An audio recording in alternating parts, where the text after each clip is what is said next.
Hello, my name is Tim Morrison. I'm Chair of the Shell Pensions Trust, which is the governing body of the Shell Contributory Pension Fund. I'm joined here today for this trustee discussion by Sue Jones, who's Chair of the Technical and Communications Committee, and by Clive Hopkins, Chair of the Investment Committee. In the last edition of The Source, we asked members to send in some questions, and today we're going to answer those.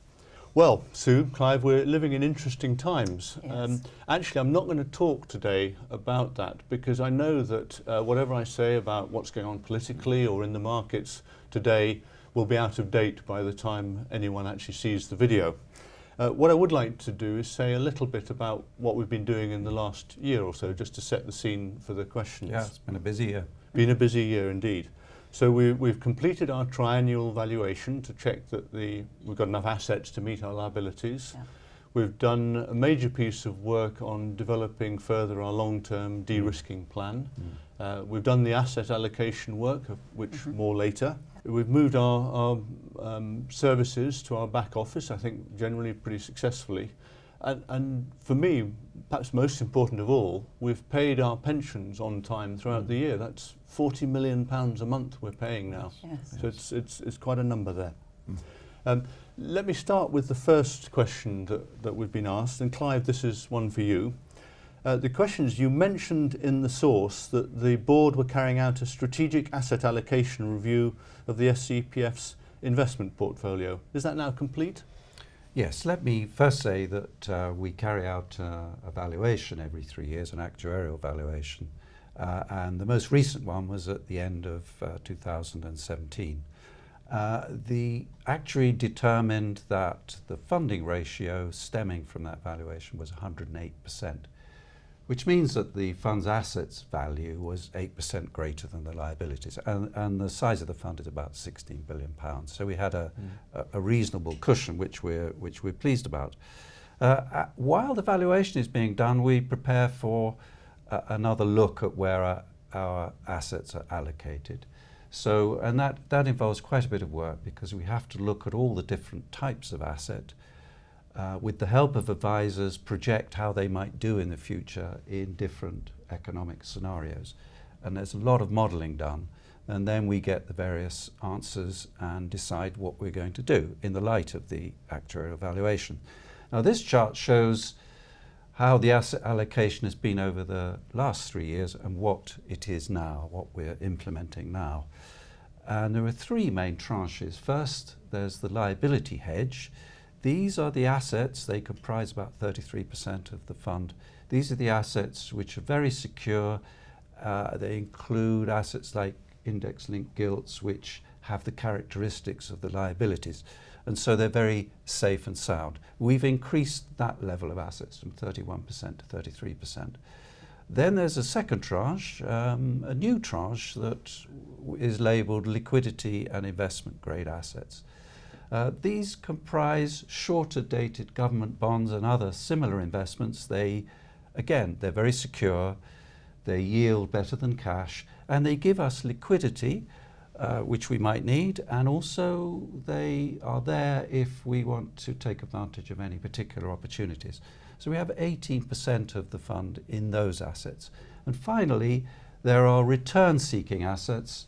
These comprise the traditional assets like equities, private equity, hedge funds, property, high yield bonds and such like. These are all assets which over time we would expect to yield rather more than the defensive assets, but of course that carries a risk with it, and that's something that we have to weigh.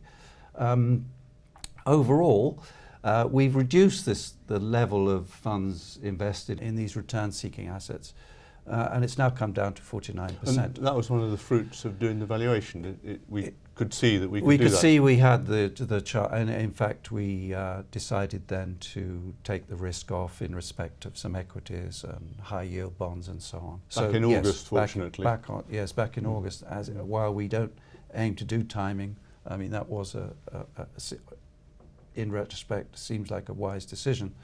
Overall, we have some 49% in return-seeking assets, so just under half of the fund, and the other half, 51%, is invested in secure defensive assets.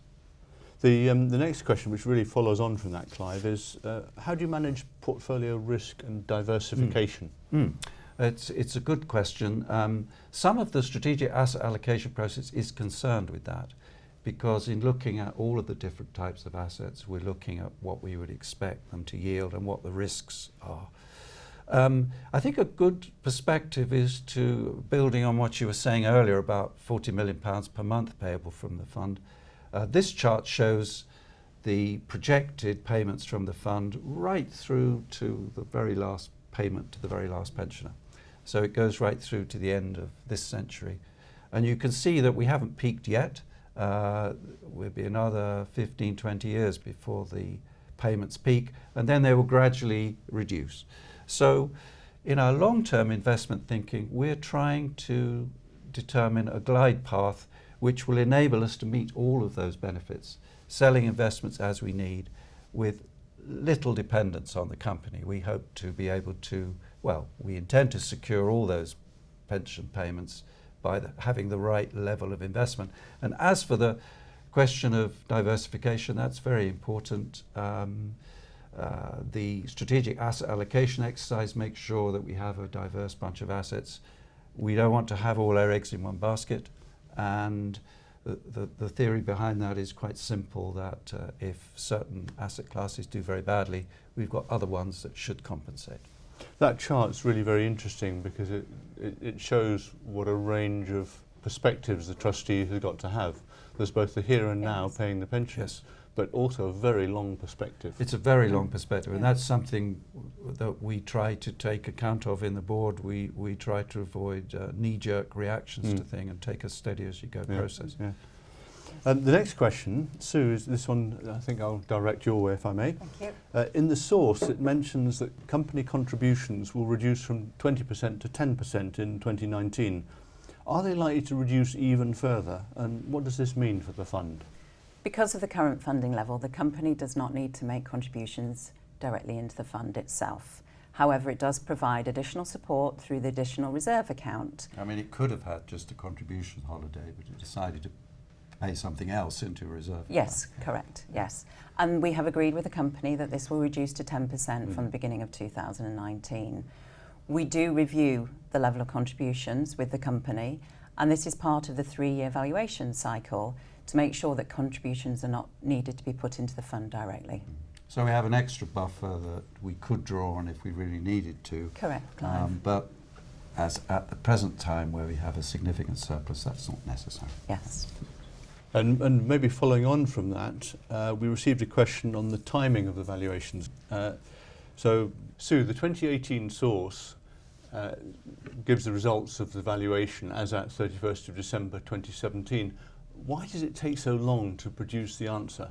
Well, the valuation reviews the fund's financial position at a specific date. It's a lengthy process. The statutory deadline for completing a valuation, for submitting a contribution schedule and a recovery plan is 15 months from the valuation date. For us, that would be the 31st of March 2019.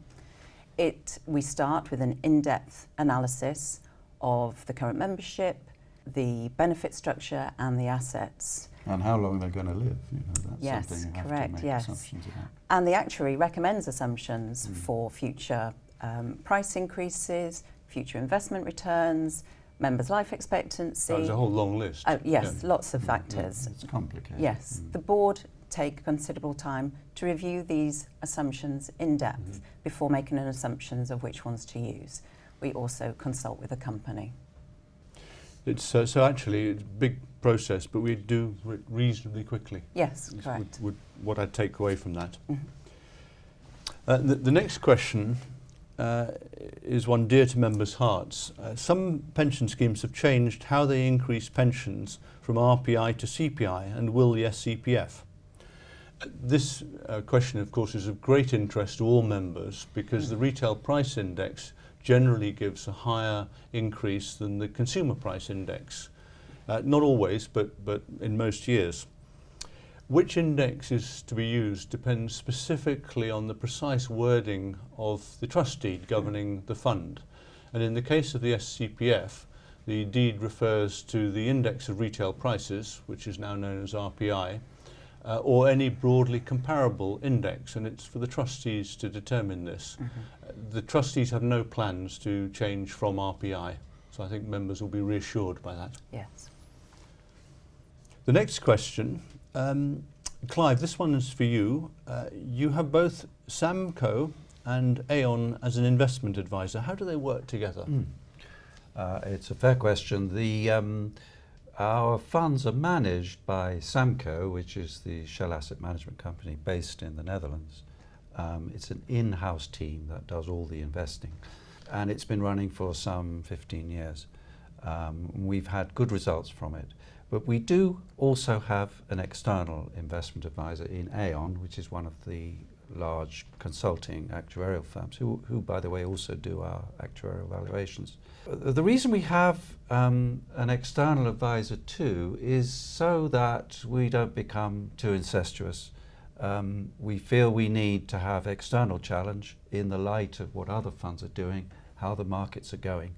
So, but we try to foster an environment where the challenges are constructive. So the two come together. We have differences from time to time, but overall we think we get the best of both worlds by having the two types, having the manager implementing and an external advisor who can challenge.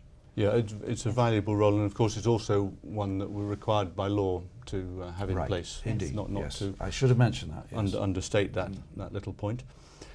The next question concerns the recent Lloyds Bank case. I understand that a recent court ruling will lead to an increased cost to some pension schemes. How does this affect the SCPF funding and its members?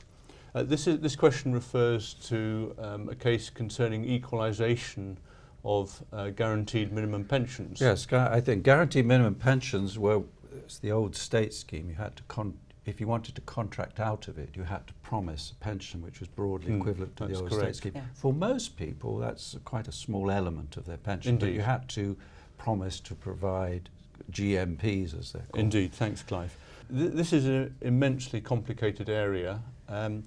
While there's been the court ruling that we have to carry out the equalisation, we're still reliant on getting some further regulatory guidance, and in particular some guidance from HMRC on how to do it. Yes. It's going to take quite a long time to work through all this, but from our initial analysis, we don't expect any material impact on the fund itself. No. Good. The final question is, well, it's actually two questions. Does each trustee director have a specific role on the board, and how do I become a trustee? Maybe Sue. There is no specific role for a trustee director. We serve on one of the two committees, either the investment committee or the technical and communications committee, which looks at actuarial, risk, audit and communication matters.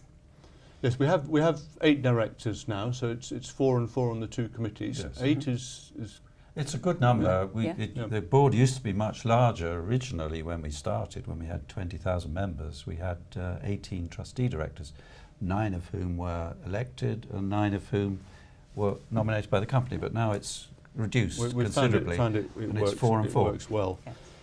On the second part of the question, how do I become a trustee? The trustees, 4 are elected by the members and 4 are appointed by our sponsor. And we do have member nominated trustee elections coming up later in 2019. So I encourage people to look out for the announcement about those. We've always had a very good slate of candidates, and we hope to do the same this year. It's a very interesting role, so I would urge people to apply. Yes, not short of interest. Not as we said at the beginning, it's fast moving. So yeah. Yes, well, I think we'd better wrap it up there. Yeah. So. Thank you very much, everyone who's looking at the video. I hope you found it interesting. Thank you, Sue. Thank you, Clive. Thank you. Goodbye. Goodbye. Goodbye.